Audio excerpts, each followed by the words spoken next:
हुआ है। इस हमले में सीआरपीएफ के 37 जवान शहीद हो गए हैं। पुलवामा में हुए कायराना हमले के बाद दिल्ली में कैबिनेट कमेटी ऑन सिक्योरिटी की बैठक चल रही है। मीटिंग जेटली, राजनाथ सिंह और निर्मला सीतारमण के अलावा प्रधानमंत्री भी मौजूद है इस मीटिंग में। सीसीएस की मीटिंग से पहले एनएसए अजीत डोभाल ने आईबी चीफ और डीजीपी से बातचीत की है। राजनाथ सिंह आज श्रीनगर के दौरे पर हैं, जहां वो सुरक्षा की समीक्षा करेंगे। वहीं आतंकवादी हमले की जांच के लिए एनआईए और एनएसजी की टीम पुलवामा के लिए निकल चुकी है। टीम हमले में इस्तेमाल विस्फोटक की जांच करेगी। अपडेट भी लगातार ग्राफिक्स के जरिए हम आपको दिखा रहे हैं। जम्मू कश्मीर के पुलवामा में जो आतंकी हमला हुआ है, उसमें हमने अपने 37 बहादुर जवानों को खो दिया है। जो सरकारी डाटा अभी सामने आ रहा है, घायलों की संख्या भी बहुत ज्यादा है। बहुत बड़ा अटैक, उरी हमले से भी कहीं दुगनी बड़ी इंटेंसिटी का ये अटैक है। जम्मू में मोबाइल इंटरनेट सेवाओं को रोक दिया गया है। एनआईए की 12 सदस्यीय टीम दौरा करेगी, निकल चुकी है यहां से, दिल्ली से। हमारे साथ 3 मेहमान जुड़ रहे हैं। Brigadier Amrit Kapoor defence expert हैं, major general SP Sinha defence expert हैं, मेरे सहयोगी राकेश मौजूद है जो कि उस बैठक को कवर कर रहे हैं जहां पर इस समय प्रधानमंत्री की अध्यक्षता में कैबिनेट सिक्योरिटी की मीटिंग चल रही है। सबसे पहले राकेश, आपसे मैं अपडेट चाहूंगी कि क्या कुछ निकलकर बाहर आ रहा है, अगला कदम क्या हो सकता है प्रधानमंत्री नरेंद्र मोदी का? देखिए, कैबिनेट कमेटी ऑन सिक्योरिटी पर जो बैठक है वो लगातार प्रधानमंत्री नरेंद्र मोदी की अगुवाई में जारी है। और जिस तरह से जो पुलवामा में जो कायराना हमला किया गया है उसकी समीक्षा की जा रही है। लेकिन इतना तय है शोभना कि कार्रवाई होगी और इसी का जो है अंतिम रूप दिया जा रहा है। और जिस तरह से आपने उरी के बाद देखा था कि सर्जिकल स्ट्राइक को अंजाम दिया गया था, इस बार जो देश से भी मांग है और सरकार पर भी कहीं न कहीं दबाव है। राकेश, सर्जिकल स्ट्राइक पर हम अपनी पीठ तब थपथपाएं जब हम इस तरीके के हमले को रोक पाए हों। सरकार की भी जवाबदेही जरूर बनती है। सिर्फ मीटिंग कर लेने से इस तरह की बातों पे जवाब नहीं दिया जा सकता है। 37 बहादुर जवान हमने खोए हैं अपने। देखिए, साफ तौर पे सरकार पर दबाव है। और जिस तरह से 8 फरवरी का जो इंटेलिजेंस इनपुट था कि आईडी के द्वारा जो है हमला किया जा सकता है, बावजूद इस तरह की घटना को अंजाम देना, ये कहीं न कहीं कई सवाल खड़े करते हैं शोभना। लेकिन रही बात सरकार की, तो सरकार पर दबाव है और प्रधानमंत्री की अगुवाई में जो सीसीएस की बैठक चल रही है वो आज बड़ा फैसला लेगी। और हो सकता है, ये जो सूत्र बता रहे हैं कि जो पाकिस्तान में जो हमारे उच्चायोग है उन्हें वापस बुलाया जाए और जो पाकिस्तान के साथ जो संबंध है उसको जो मोस्ट फेवर्ड नेशन का जो दर्जा दिया है उसको वापस लिया जाए।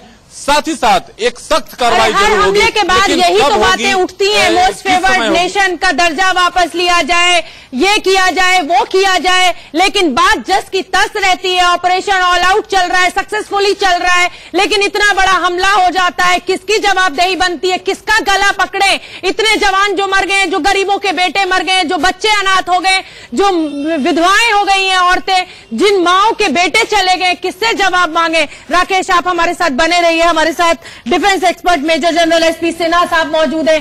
सिन्हा साहब, सवाल बड़े गंभीर उठते हैं, चाहे किसी भी सरकार की हम बात कर ले। अगर राजनीतिक इच्छा शक्ति की कमी ना होती तो आज शायद हालात ये ना होते। देखिए, अब स्थिति इतनी बिगड़ चुकी है कि अब आर पार की लड़ाई हो जानी चाहिए। लेकिन आर पार की लड़ाई कोई हल नहीं है, वॉर कोई हल नहीं है, ये आप भी जानते हैं सिन्हा साहब। आप खुद सेना में रहे, अभी हमने 40 खोए, 40,000 खोएंगे। शोभना, यदि गैंग्रीन हो जाए तो उस अंक को काट दिया जाता है। ये पाकिस्तान रोग स्टेट है, कभी नहीं सुधरेगा, मैं गारंटी देता हूं। आप तो मुझसे ज्यादा जिंदा रहिएगा, मेरे मरने के बाद भी मैं बताता हूं ये समस्या चलती रहेगी, क्योंकि वो कुत्ता क्या पूंछ है, आप सीमेंट के रॉड में डाल दीजिए वैसे ही क्या वैसे रहेगा। जब तक पाकिस्तान जिंदा है और जब तक कश्मीर के लोग धर्म के नाम पे पाकिस्तान को वफादारी देते रहेंगे, ये समस्या। तो क्या राजनीतिक दल आप जिम्मेदार मानते हैं जो पाकिस्तान के साथ बातचीत करने की बात करते हैं, जो आतंकवादियों के घर में जाके पूर्व मुख्यमंत्री बैठते हैं? एकदम। क्या आप उन अलगाववादी नेताओं को जिम्मेदार मानते हैं जिनके साथ हम जिनको बुलाते हैं, जिनका इलाज कराते हैं और जिनको खिलाते पिलाते हैं? एकदम। क्या लगता है कि अब वॉर से पहले हमें उनको साफ करने की जरूरत है, पहले अपने घर की जमीन को साफ करने की जरूरत है? मुझे आप 1 मिनट दीजिए, मैं बताता हूं। एफेमिनेट स्टेटस आउट कीजिए, खत्म, एम्बेसी क्लोज कीजिए, कोई ट्रेड नहीं, कोई डिप्लोमेटिक रिलेशन नहीं पाकिस्तान के साथ। यहां तो करतारपुर कॉरिडोर खोल रहे हैं सर, डिप्लोमेटिक ये बात है। कोई पाकिस्तान विजिट नहीं कर सकता हिंदुस्तानी, कानून है ये, कोई नहीं विजिट कर सकता। कोई मेडिकल फैसिलिटी पाकिस्तान नेशनल्स के लिए हिंदुस्तान में नहीं, कोई सिंपैथी देने की जरूरत नहीं है। रोग स्टेट है, सठम साठम समाज सरेत, जो लाठी की भाषा समझते हैं उनके लाठी के भाषा में ही बात करना पड़ेगा। प्रेम की भाषा पाकिस्तान समझता नहीं है। और मैं ये कहना चाहता हूं कि कोई भी पॉलिटिकल पार्टी का लीडर पाकिस्तान नहीं जा सकता है। ये सब कानून बनाइए, और ये सब कोई हरकत करता है तो राजद्रोह कीजिए और पॉलिटिकली बैन कीजिए। ये तो हो गया डिफरेंट फ्रंट्स पे। अब मैं मिलिट्री फ्रंट पे आता हूं। मिलिट्री फ्रंट पे सर्जिकल स्ट्राइक के कई स्वरूप होते हैं, कई प्लेटफॉर्म है। एयर एक प्लेटफॉर्म है, पानी एक प्लेटफॉर्म है, थल एक प्लेटफॉर्म है। तीनों प्लेटफॉर्म का इस्तेमाल किया जा सकता है और बहुत तरीके हैं, बहुत इक्विपमेंट प्रोफाइल है, उसमें वेरिएशन डाला जा सकता है। हमको लगता है कि इस बार हम लोग को अब एक ऐसा सर्जिकल स्ट्राइक हमेशा आप यदि पीओके वाले सर्जिकल स्ट्राइक की बात कीजिए तो उसको वैरायटी लाने की जरूरत है, क्योंकि वो अब दुश्मन देख चुका है तो उसके लिए वो तैयारी करके बैठा होगा। बट उससे हम लोग निराश नहीं होंगे। सवाल यह है कि एक वेरिएशन डाल के एक ऐसा मिक्स, दूसरा फेंके बॉलिंग, दूसरा बॉलिंग जो बोलते हैं जो स्पिन होता है, एक स्ट्रैटेजी डिफरेंट तरीके से इस प्रॉब्लम को हैंडल करने की जरूरत है। कोई दोस्ती नहीं, कोई बात नहीं, कोई कल्चरल एक्सचेंज नहीं, उनकी एम्बेसी नहीं, कुछ नहीं चाहिए, कोई सिनेमा नहीं, कुछ नहीं, वॉर। लेकिन मैं भी, मुझे लगता है कि अगर मैं अपनी पर्सनल सोच की बात करूं तो वॉर कोई हल नहीं है, क्योंकि अभी हमने 40 खोए, 40,000 खोएंगे, दोनों तरफ से मरेंगे, वो कोई हल नहीं है। अपनी जमीन की गंदगी साफ करना हमारी सबसे बड़ी प्रायोरिटी होनी चाहिए। ब्रिगेडियर कपूर, आप किस चीज को जिम्मेदार मानते हैं? 2,500 जवान, जम्मू श्रीनगर हाईवे जिस पर सबसे ज्यादा थ्रेट रहता है, जिस पर सबसे ज्यादा एम्बुश हमले हुए हैं, उस पर एक साथ इस तरीके का कॉन्वॉय निकलना किसकी असफलता है? किसको पकड़े हम? देखिए, सबसे पहले जरूरी है, हम पाकिस्तान को ब्लेम करते रहते हैं। हाँ। हम अपना हाउस को ऑर्डर में कर लें। यहाँ पे आपके politically we are not united, और एक डिवाइडेड हाउस होता है उसको लोग एक्सप्लॉइट करते हैं हमेशा। ये एक यूनिवर्सल फिनोमिना है। और यहाँ पर जो मेन चीज हुई है कि यहाँ पे कई किस्म के एलिमेंट्स हैं जेएनके के अंदर जो ऑपरेट कर रहे हैं, उसके अंदर यूनिटी ऑफ कमांड होना चाहिए, जो कि unity of command area wise बांट दिया गया है। वैसे उसमें कोऑर्डिनेशन की और जरूरत है। तो इस किस्म की जब कार्रवाई होगी, जब वो लोग देखते हैं जहां जहां आपकी सिक्योरिटी के अंदर चिंक्स हैं, तो उसको ये जो आतंकवादी हैं या जो उनके जो आका हैं जो बैठे हैं पाकिस्तान में, वो इस चीज को एक्सप्लॉइट करते हैं। तो इसके अंदर मैं ये नहीं कहूंगा कि ये कोई इंटेलिजेंस फेलियर है, क्योंकि इंटेलिजेंस फेलियर तब माना जाता है कि आपका रोज ही कहीं ना कहीं हो। हमें बहुत ऑल आउट में सक्सेस मिलती रही है। हमारा लोगों के साथ में अच्छा लेजर रहा है, पुलिस के साथ में अच्छा लेजर रहा है, और हमने काफी सफलता वहां पर हासिल की। ठीक है, हमारे एग्जीक्यूटिव एडिटर आतिर खान हमसे जुड़ गए हैं। आतिर, क्या हाल आप देखते हैं? किसकी गर्दन पकड़े? हमारी इंटेलिजेंस फेलियर है, हमारे राजनीतिक दलों की इच्छा शक्ति की कमी है, या नेताओं का दोगलापन है कि आज तक इस समस्या को हल करना ही नहीं चाहा उन्होंने? बिल्कुल, आज जो स्थिति बनी है बहुत चिंता वाली स्थिति है, और यही वजह है कि प्रधानमंत्री निवास पर अभी इस सभी अहम मुद्दों पर निर्णय लिया जा रहा है। सबसे पहले इनको ब्रीफ किया जा रहा है कि पूरा हमले का ब्यौरा दिया जा रहा है, किस तरह से किया गया, क्या उसमें इंटेलिजेंस फेलियर्स थे, इस सब बातों की उनको जानकारी दी जा रही है, क्योंकि इसमें सारे आला अधिकारी, नेशनल सिक्योरिटी एडवाइजर के अलावा सुरक्षा के जितने प्रमुख हैं, चाहे वायुसेना के हों, सेना के हों या फिर नेवी के हों, सभी वहां पर मौजूद हैं।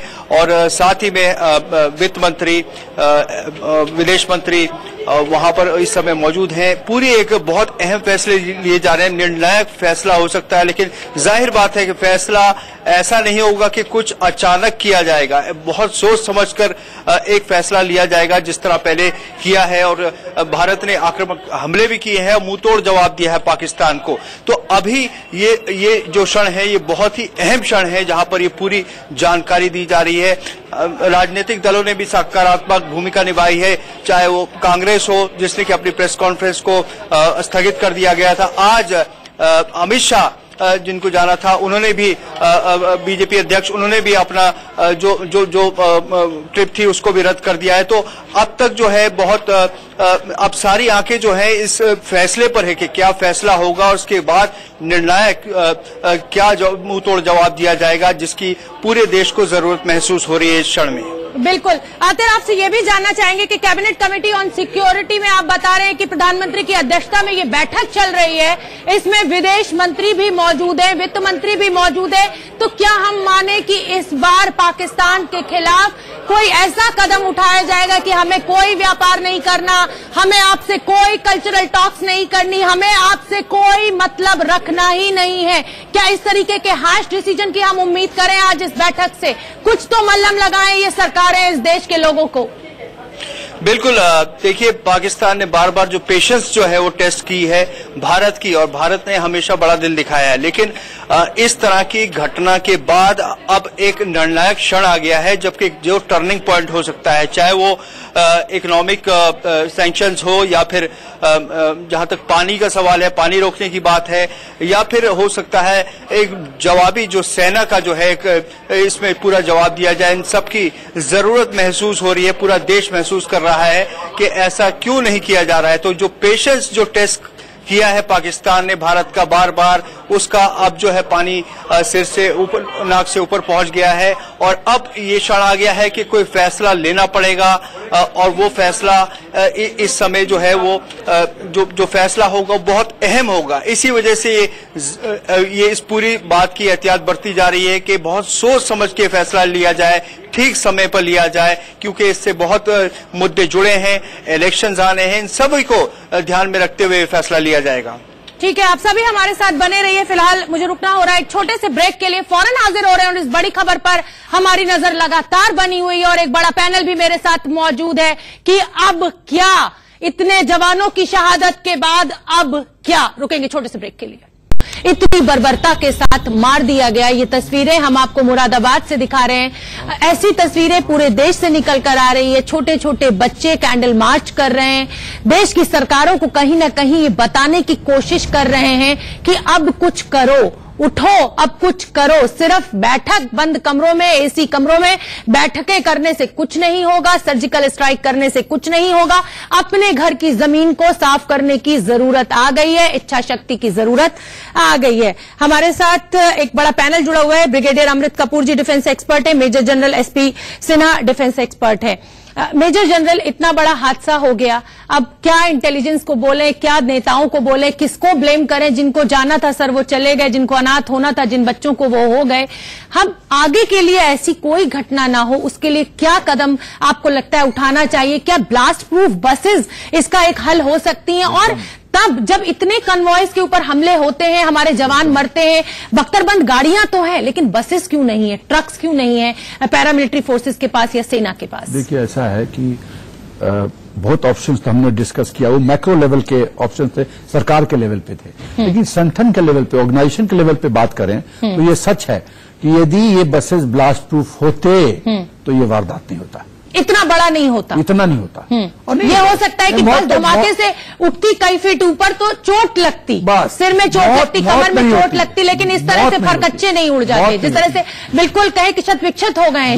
दूसरी बात, जब कॉन्वॉय, इतना इंपॉर्टेंट कॉन्वॉय जाता है जिसमें 2517 जवान छुट्टी से जो लौटे हुए थे और 6-7 दिन से बर्फ के कारण मूवमेंट हुआ नहीं था, और जब परमिशन मिला कि वेदर थोड़ा इंप्रूव किया है तो चलो मूव करो। लेकिन इसमें ये क्यों 2500 जवानों को आपने एक साथ मूव करा दिया? आप छोटी छोटी टुकड़ियों में भी तो मूव कर सकते थे। ये किस स्तर पर ये फैसला लिया जाता है? ये तो कमांड स्ट्रक्चर पे होता है, जो वहां का जो कॉन्वॉय कमांडर है वो फैसला लेता है।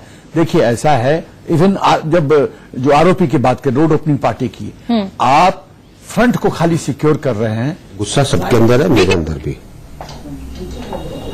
लेकिन गुस्से के अंदर कोई चीज हड़बड़ाहट में नहीं की जाती, हर चीज को सोच समझकर ठंडे दिमाग से किया जाता है। और मुझे पूरा भरोसा है हमारे देश के नेतृत्व पर कि वो हर चीज को सोच समझकर सही समय पर, सही जगह पर इसका जवाब देंगे। ये माना जा सकता है कि शहादत बेकार नहीं जाएगी, क्योंकि उरी के बाद भारत ने एक बहुत बड़ा कदम उठाया था। क्या उससे भी बड़े कदम की उम्मीद करें? देखिए, मैंने कहा कि उचित कार्रवाई होगी। अब वो कदम बड़ा है, छोटा है, मंझले कद का है, उसको छोड़ दीजिए। सर, एक सवाल और, अंतर्राष्ट्रीय मंच पूरी दुनिया एक तरीके से भारत के साथ खड़ा है। आपने एक बार फिर से रिक्वेस्ट किया है दुनिया से, यूएन से, कि मसूद अजहर को डिजिग्नेट किया जाए टेररिस्ट के तौर पर, अंतर्राष्ट्रीय आतंकी के। देखिए, ऐसा है कि भारत अपनी कोशिश में लगा हुआ है कि अंतर्राष्ट्रीय तौर पर आतंकवाद के खिलाफ सब लोग इकट्ठे होकर चलें। हमारा वही स्टैंड है और मुझे पूरी आशा है कि हमको उसमें सबका साथ मिलेगा। सर, नहीं सवाल ये भी एक बहुत बड़ा उठता है कि हम पाकिस्तान पाकिस्तान कर कर शोर मचा रहे हैं, लेकिन जिस युवा ने, जिस लड़के ने इस बड़े हमले को अंजाम दिया है वो हिंदुस्तानी है, वो कश्मीरी युवक है। तो समस्या क्या सिर्फ पाकिस्तान को टारगेट करने से सॉल्व होगी, या फिर एक बार मैं वही कहूंगी कि हमें अपनी जमीन साफ करनी पड़ेगी, अपने युवाओं को पढ़ाना लिखाना पड़ेगा और देश के लिए जगाना पड़ेगा। रुकेंगे एक छोटे से ब्रेक के लिए, फौरन हाजिर हो रही हूं 2 मिनट के ब्रेक के बाद। हम दिखा रहे हैं ये वही बेटा है जिसको कल के हमले में हमने खोया है। घर में मातम पसरा हुआ है, आप देख सकते हैं पूरा गांव इकट्ठा हो गया है इस शहीद के घर में। माँ बाप के ऊपर सोचिए, बीवी बच्चों के ऊपर सोचिए कि इस समय क्या बीत रही होगी। हम इतना ही कह सकते हैं कि पूरा देश इस शहीद के साथ खड़ा हुआ है। उम्र भी कुछ ज्यादा नहीं है, कितने भी दौरे कर लीजिए, कितनी भी मीटिंग कर लीजिए, लेकिन इस शहादत को आप लौटा नहीं पाएंगे।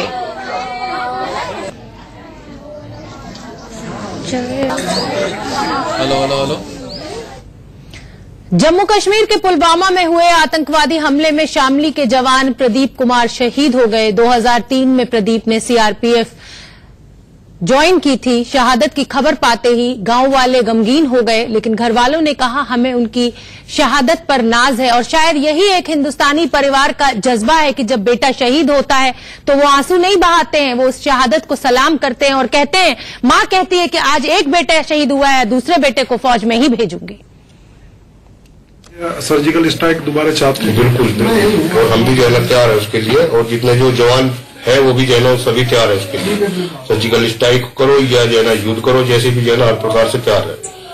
तो बदला लेना चाहिए। बिल्कुल, बदला जो है ना बदला लेना चाहिए पाकिस्तान से। ठीक। रुकेंगे एक छोटे से ब्रेक के लिए। कुछ बड़े सवाल, कुछ गंभीर सवाल इस हमले के बाद जरूर उठते हैं और उन्हीं पर हमारी चर्चा लगातार चल रही है। हर हिंदुस्तानी के घर में मातम पसरा हुआ है। किसी भी हिंदुस्तानी से बात कर लीजिए, वो कह रहा है कल रात भर सोए नहीं। गुस्सा है पूरे देश में। ये तस्वीरें आप देख रहे हैं कि किस तरह हमारे जवानों को वहां से उठाया जा रहा है। छत विक्षत उनके शव हो गए हैं। बैठक हालांकि चल रही है और उम्मीद पूरे देश जो है टकटकी लगाकर प्रधानमंत्री की तरफ इस समय देख रहा है कि अब इस हमले का हम क्या हल निकालेंगे। लेकिन क्या हम पाकिस्तान पाकिस्तान करते रहेंगे, या अपने बेटे जो हमारे देश के बेटे हैं, जो हमारे कश्मीरी बेटे हैं, कश्मीरी युवा हैं, अगर वो इस तरह से आगे आ रहे हैं और इस तरीके से सामने आकर हमारी ही सेना पर हमला कर रहे हैं, तो इसका उपचार क्या निकाला जाए। एक बड़ा पैनल भी मेरे साथ मौजूद है, उसके साथ लगातार हमारी चर्चा चल रही है। ये 2 तस्वीरें इस समय आपके टीवी स्क्रीन पर हैं, आप देख रहे हैं। छोटे छोटे बच्चे जो हैं वो ट्रैजिक एक्ट, आप सोचिए कि इन छोटे बच्चों के मन पर भी क्या असर है। राकेश कुमार सिंह हमारे सीनियर एडिटर कुछ कह रहे हैं, जो कि उस बैठक को कवर कर रहे हैं, कैबिनेट कमेटी ऑन सिक्योरिटी पे जो चल रही है। बताइए राकेश। देखिए शोभना, बैठक खत्म हो चुकी है। ये केंद्रीय गृह मंत्री राजनाथ सिंह का काफिला है, आप मेरे पीछे देख सकती हैं। ये सीसीएस की बैठक जो चल रही थी, वो बैठक करीब 1.25 घंटे बैठक चली है और बैठक खत्म हो गई है। राजनाथ सिंह जो हैं अभी बैठक से निकल रहे हैं, वित्त मंत्री अरुण जेटली अभी निकले हैं। तो पूरी रणनीति पर चर्चा हुई है। राष्ट्रीय सुरक्षा सलाहकार ने सीसीएस को ब्रीफ किया है कि आखिरकार किस तरह से घटना हुई और पूरी रणनीति पर चर्चा हुई है। आप ये देखिए, एनएसजी कमांडो जो कि राजनाथ सिंह की सुरक्षा में लगे हुए हैं, ये राजनाथ सिंह जो हैं यहां से सीधे निकलते हुए और उन्हें श्रीनगर जाना है। करीब 1.25 घंटे बैठक चली है। बैठक में पूरी तौर पर जो जिस तरह से घटना हुआ है उसका सीसीएस को जानकारी राष्ट्रीय सुरक्षा सलाहकार ने दी है। तो अब सब लोगों की यही उम्मीदें हैं कि आखिरकार सरकार क्या कार्रवाई करती है। राकेश, परेशानी हो रही है इन तस्वीरों को देखकर। इन नेताओं को एनएसजी के कमांडोज कवर कर रहे हैं, इनको सुरक्षा दे रहे हैं और वहां दूसरी तरफ हमारे 37 बेटे, हमारे सुरक्षा बल, हमारी पैरामिलिट्री फोर्स के जवान शहीद हो रहे हैं।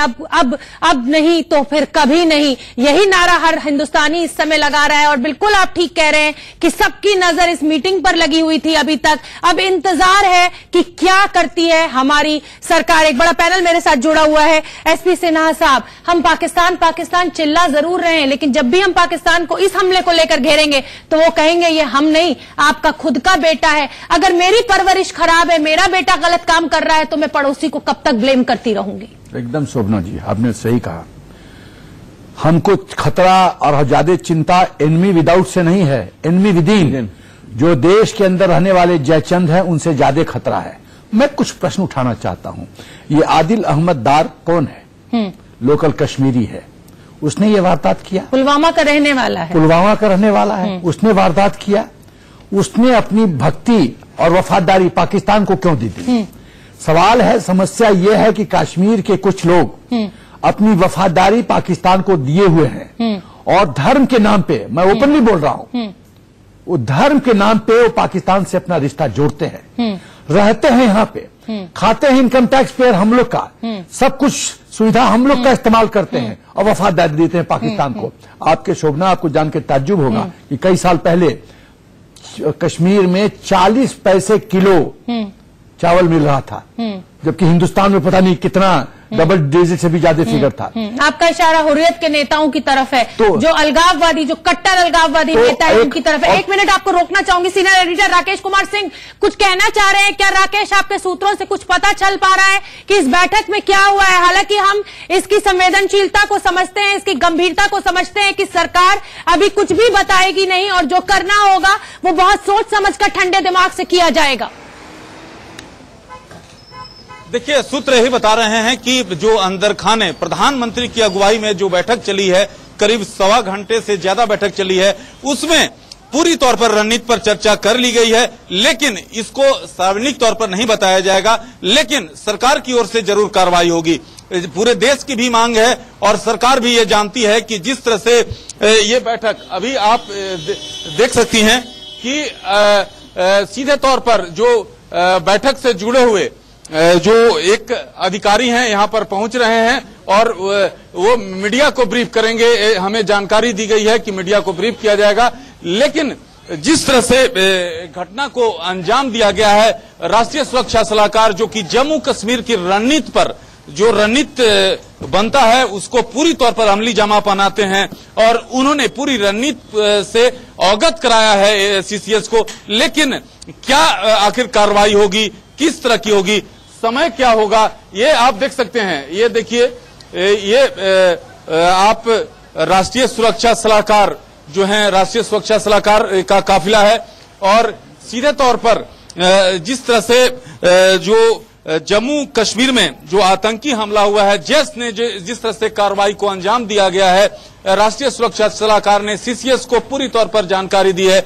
लेकिन जो सूत्र बता रहे हैं कि सरकार इस पर ठोस कार्रवाई करेगी। राकेश, वित्त मंत्री, राकेश आपको रोक रही हूँ। राकेश, वित्त मंत्री वहां पर मौजूद है, विदेश मंत्री इस बैठक में मौजूद है, एनएसए मौजूद है, प्रधानमंत्री की अध्यक्षता में हो रही है, तो क्या माना जाए सारे फ्रंट्स पर अब पाकिस्तान के रिश्ते खत्म करने की तैयारी सरकार ने कर ली है? क्योंकि बेटा जरूर हमारा है लेकिन भटका ये पड़ोसी देश रहा है, तो इसके खिलाफ क्या माना जाए कि विदेश नीति पे, इकोनॉमिक फ्रंट पर अगर वित्त मंत्री पहुंचे हुए, कल्चरल फ्रंट पर, हर तरीके के फ्रंट पर रोक लगने की तैयारी सरकार कर सकती है?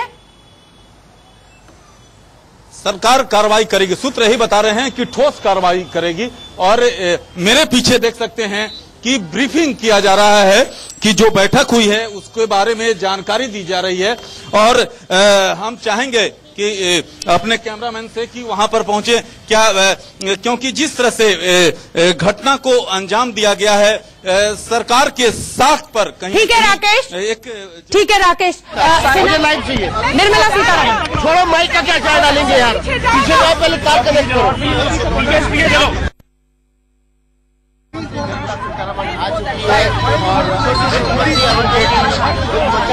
यहाँ पर पहुंचने वाले हैं।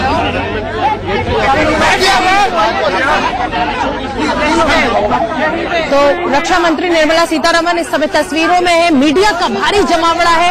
मीडिया अब सवाल पूछना चाहती है। निर्मला सीतारमण अभी कुछ बोलेंगी, जैसे ही वो कुछ बोलना शुरू करेंगे हम आपको सुनवाएंगे। निर्मला सीतारमण सबको हाथ से इशारा कर रही है, सामने इकट्ठा होने के लिए कह रही है। पूरा देश इंतजार कर रहा है कि रक्षा मंत्री कुछ कहें, कुछ बोले, कुछ बताएं।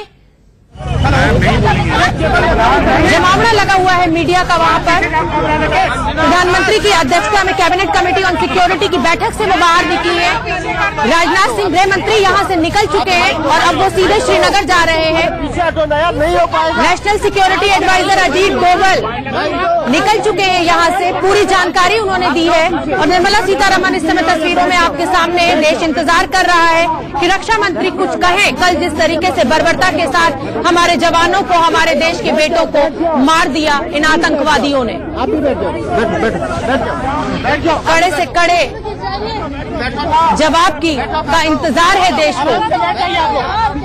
लेकिन जवाब देने से ज्यादा जरूरी हो जाता है कि एक अच्छी रणनीति बनाई जाए ताकि अपने ही घर की सफाई की जा सके। पहले पड़ोसी को दोष देने से बेहतर है कि हम अपनी जमीन को, अपनी समस्या को, अपने घर की जो गंदगी है उसको साफ करें। निर्मला सीतारमण रक्षा मंत्री बैठक से बाहर निकली है। कैबिनेट कमेटी ऑन सिक्योरिटी पर जो बैठक सुबह से चल रही थी, लगभग 4 घंटे ये बैठक चली है। लेकिन मीडिया का इतना जमावड़ा है, इतना शोर है वहां पर कि वो बोलना शुरू नहीं कर पा रही हैं। सिन्हा साहब, जितना इंतजार मुझे है, क्या आपको भी है? पूरा देश इंतजार कर रहा है कि रक्षा मंत्री कुछ बोले, कुछ कहें, कुछ बताएं कि क्या होगा अब आगे। देखिए, मुझे जबकि ये भी पता है कि बहुत नपे तुले शब्दों में, देखिए, गिनी चुनी वही रिपीटेड बातें आनी है। शोभना, मैं बहुत साफ शब्दों में कहना चाहता हूं कि रक्षा मंत्री जी ऐसा कुछ नहीं कहेंगी जो गोपनीयता के लक्ष्मण रेखा से आगे की चीज हो। हाँ, वो कहेंगी, हमने हर एक बिंदुओं पे हमने बातचीत की और हमने चिंतन किया और देश चुप नहीं बैठेगा। क्या ये जानकारी रक्षा मंत्री हमें दे सकती है कि इस आतंकी के साथ ये जो हमारे देश का पुलवामा का लड़का था, इसको कहां से सपोर्ट था? क्या इसको बड़े पाकिस्तानी, कौन वो आतंकवादी थे जो इनको सपोर्ट कर रहे थे?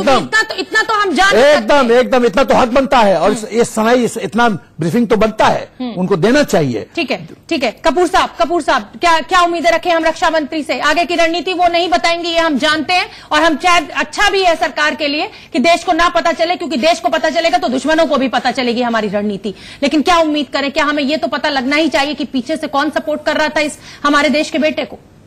नहीं, वो सारी इंफॉर्मेशन तो डाइवर्ज होगी, उसमें समय लगेगा, इन्वेस्टिगेशन हो रही है।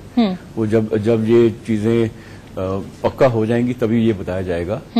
लेकिन इस समय आपको एक चीज नोट करनी चाहिए कि जो डिफेंस मिनिस्टर हैं वो गोपनीयता को मद्देनजर रखते हुए कोई भी अगर कोई मेजर चेंजेस, जैसे आपने शुरू से हमारी डिस्कशन रही है कि there is enemy within, we have to bother about enemy within rather than outside, तो हम उसकी सफाई कैसे करेंगे, उसके लिए क्या क्या स्टेप्स लिए जाएंगे, वो समय पे ऊपर आर्मी चीफ करेंगे या दूसरे जो पैरामिलिट्री फोर्सेस के हैं उनके डीजीज करेंगे। तो वो स्टेप्स अभी बताया नहीं जा सकता। जो आपके डिफेंस मिनिस्टर है वो कुछ नहीं इसमें बता सकेंगे। जैसे आपने पहले बताया है और सिन्हा साहब ने बताया है कि जी वो बोलेंगे इन बिंदुओं पे बात हुई और ये हुआ, इसके ऊपर बहुत नपे तुले, जैसे बहुत नपे तुले शब्दों में होती है। हमें वो इस समय कुछ नहीं बताएंगे, बट थोड़े समय के अंदर मुझे पूरी उम्मीद है कि एक मल्टी प्रोंग अप्रोच, जो कि इकोनॉमिक फ्रंट के ऊपर, डिप्लोमेटिक फ्रंट के ऊपर और मिलिटरीली फ्रंट के ऊपर। जी सिन्हा। शोभना, मैं बहुत बताना चाहता हूं, हालांकि जो मैं बोलने जा रहा हूं उस पर हो सकता है कुछ लोग क्रिटिसाइज करें मुझे उसकी चिंता नहीं। इंटेलिजेंस के माध्यम से हमको पता है कि टेरर स्ट्रक्चर के कौन कौन लोग प्लेयर हैं, सबको पता है। बिल्कुल। तो लड़ाई सिपाही के मारने से लड़ाई नहीं जीती जाती। लड़ाई जीती जाती है जब दुश्मन के राजा को मारा जाता है, उसके सेनापति को मारा जाता है, उनके टॉप कमांडर्स को मारा जाता है। और इस ब्रैकेट में कौन कौन लोग आते हैं? पाकिस्तान, हरियत लीडर्स, महबूबा, जो ओजीडब्ल्यू हैं, ओवरग्राउंड वर्कर्स, जो पत्थरबाज सपोर्ट करते हैं, जो लॉजिस्टिक सपोर्ट देते हैं। मैं ये कहना चाहता हूं कि ऐसे ऐसे सिंपैथाइजर पाकिस्तान के, उनको आप पूरी तरह से चिन्हित कीजिए और घर में घुस के ठोकिए। और कोई सोल्यूशन नहीं है। घर में घुस के ठोकिए, यदि एचआर इशू बनता है तो बने, राष्ट्र सर्वोपरि है। दिक्कत तो यही है ना सर, दिक्कत यही है कि फारूक अब्दुल्ला के घर में गाड़ी घुस जाती है, जो सीआरपीएफ का जवान उस लड़के को वहीं मार देता है जो किसी बड़े हमले को अंजाम दे सकता था, तो अब उसी की इंक्वायरी चल रही है। महबूबा सरकार ने उसी के खिलाफ मुकदमा दर्ज कर लिया। ह्यूमन राइट्स इस देश में सिर्फ आतंकवादियों के हैं या बड़े बड़े क्रिमिनल्स के हैं, ह्यूमन राइट्स ना फोर्सेस के हैं, और उसी का खामियाजा ये हमारी सेनाएं भुगत रही है। हमारे साथ एक नए मेहमान जुड़ गए, सुशील वकील जी, सीनियर जर्नलिस्ट हैं, जम्मू कश्मीर कवर करते हैं। आप सुशील जी देख ही रहे हैं, हम पाकिस्तान पाकिस्तान चिल्ला जरूर रहे हैं, लेकिन इस हमले के लिए पाकिस्तान खुलकर कहेगा कि ये आपके अपना लड़का है, ये आपका अपना बेटा है, तो क्या करें? हमारी परवरिश खराब है जिस पर हम पड़ोसी को ब्लेम कर रहे हैं। क्योंकि जो अभी सुशील जी देख ही रहे हैं, हम पाकिस्तान पाकिस्तान चिल्ला जरूर रहे हैं, लेकिन इस हमले के लिए पाकिस्तान खुलकर कहेगा कि ये आपके अपना लड़का है, ये आपका अपना बेटा है, तो क्या करें? हमारी परवरिश खराब है जिस पर हम पड़ोसी को ब्लेम कर रहे हैं। क्योंकि जो अभी तक पाकिस्तान से होता था वो अब हमारे घर में होने लगा। हम मानते हैं कि वो हमारा बेटा, लेकिन हमारे बेटे को बिगाड़ने में किसका हाथ है? ये हाथ सीधे जैश मोहम्मद का है। और जैश मोहम्मद कौन है? जिसे पाकिस्तान पाल रहा है, जिसने पाकिस्तान ने ओपनली लाहौर में जब जैश मोहम्मद मनाया गया, ओपनली उनका एक ही लक्ष्य है, कश्मीर को बर्बाद करना, हिंदुस्तान को ना। उस समय अजहर मसूद को छोड़ा होता ना, आज ये स्थिति हमें, ये तस्वीर हमें देखनी पड़ती। लेकिन आज मेरा ये चीज कहना है कि आज हमें टेबल पे बातचीत करने की जरूरत नहीं है, कोई आपस में छुप के बात करने की जरूरत नहीं है। Time demands that we should take action against Pakistan. Imagine, one can not imagine कि अगर ऐसा 5 या 6 फौजियों को इजराइल में मारा गया होता है, इजराइल के अंदर, या रशिया में मारा गया होता है, चाइना के अंदर मारा गया होता है, और 40 तो बहुत सारे, 44 तो बहुत सारे लोग होते हैं। ये हम कब तक बर्दाश्त करेंगे?